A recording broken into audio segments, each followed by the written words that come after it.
Students, आज हम next करेंगे क्वालिटीज़ और essentials of a good planning. ठीक है, क्या क्वालिटीज़ होनी चाहिए एक अच्छी प्लानिंग में।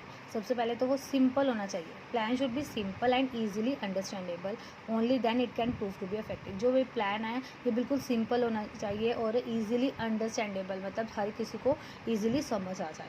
ठीक है, नेक्स्ट है फ्लेक्सिबल इन नेचर। तो ये फ्लेक्सिबल होना चाहिए, मतलब चेंज हो जाना चाहिए। It should enable the management to incorporate the changes with the change in situation, कि अगर कोई सिचुएशन चेंज हो गई है तो उसके अकॉर्डिंगली हम इसको चेंज कर सकें, इसलिए फ्लेक्सिबल इन नेचर होना चाहिए।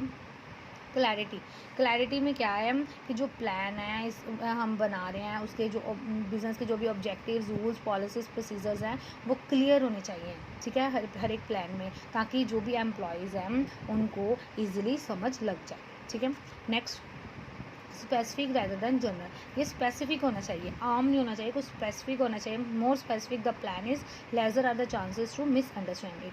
कि जितना ज़्यादा स्पेसिफिक होगा प्लान उतने ज़्यादा चांसेस होंगे इसको उतने ही कम चांसेस होंगे मिसअंडरस्टैंडिंग के।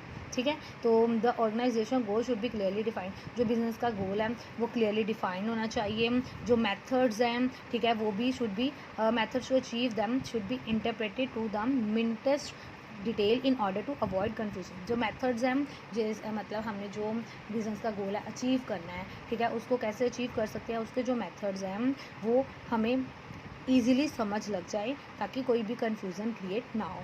नेक्स्ट है logical and practical. Plan should be based on facts rather than guess work और इंट्यूशन। तो उन्होंने क्या कहा है कि जो प्लान है वो सच्चाई पे, जो भी फैक्ट्स हमारे पास हैं उस पर ये होना चाहिए बेस्ड, ना कि हम कुछ गेस कर रहे हैं उस पर। ठीक है ना, तो दस इट शुड बी, ये लॉजिकल होना चाहिए और प्रैक्टिकल होना चाहिए। ठीक है, नेक्स्ट है comprehensive and balanced one. A plan should be comprehensive enough to cover all the departments of an organisation. जो प्लान है वो कॉम्प्रिहेंसिव होना चाहिए, ताकि बिजनेस के जितने भी डिपार्टमेंट्स हैं उन सबको वो कवर कर सकें, and that too from all aspects. Moreover it should be balanced one from the point of view of utilisation of human and physical resources. और इसके अलावा ये बैलेंस होना चाहिए, ये जो आप ह्यूमन रिसोर्सेज हैं और फिजिकल रिसोर्सेज हैं उनका सही तरीके से यूज़ करें। ठीक है, नेक्स्ट है efficiency. Plan should be such as it increases the overall efficiency of an organisation. ये प्लान ऐसा होना चाहिए कि ये बिजनेस की जो एफिशिएंसी है उसको इंक्रीज कर सके। नेक्स्ट है evaluation. Regular evaluation must be done between the actual performance and projected performance in order to make the planning effective. तो उन्होंने क्या कहा कि रेगुलर इवैल्यूएशन भी होनी चाहिए कि एक्चुअल में क्या परफॉर्मेंस हुई है और हमने क्या प्रोजेक्ट की थी, मतलब हमने जो सोचा था, जो प्लानिंग की है, ताकि जो हमारा प्लानिंग प्रोसेस है वो सही तरीके से चल सके।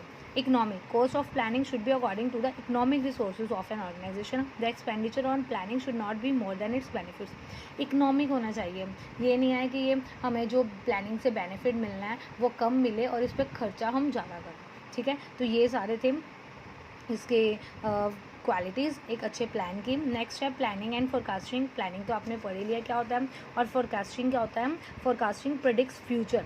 फोरकास्टिंग क्या करता है, फ्यूचर के बारे में सोचता है, प्रेडिक्ट करें हम फ्यूचर के बारे में, और प्लानिंग डिसाइड करता है कि हमने क्या करना है फ्यूचर में। ठीक है, तो forecasting is done on the basis of detail analysis of future.